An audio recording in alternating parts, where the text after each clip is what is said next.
Perintah langsung Megawati. Kepala daerah PDIP ikut retreat gelombang 2. Kepala daerah asal PDIP yang belum mengikuti retreat harus hadir dalam retreat gelombang kedua.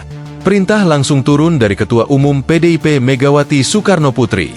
Basarah menyebut, PDIP dan para kepala daerah sudah menyepakati hal tersebut.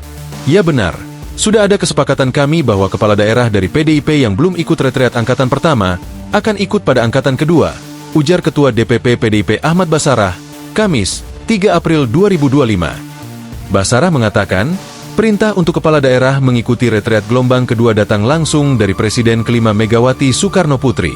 Ya benar, hal tersebut adalah arahan dari Bu Mega, imbuh dia.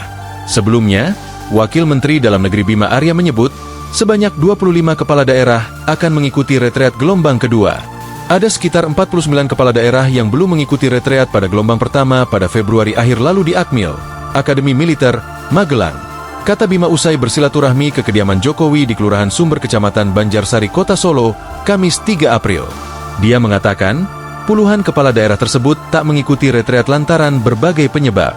Ada yang berhalangan karena gugatan di tingkat Mahkamah Konstitusi, MK, hingga masih adanya pemungutan suara ulang, PSU. Kepala daerah yang belum mengikuti retreat, diantaranya teman-teman yang di Bali yang nggak sempat ikut. Kemudian juga ada gugatannya yang ditolak di Mahkamah Konstitusi. Katanya, ex-wali kota Bogor tersebut menyebut, setidaknya dalam retreat kepala daerah gelombang kedua, ada 25 peserta.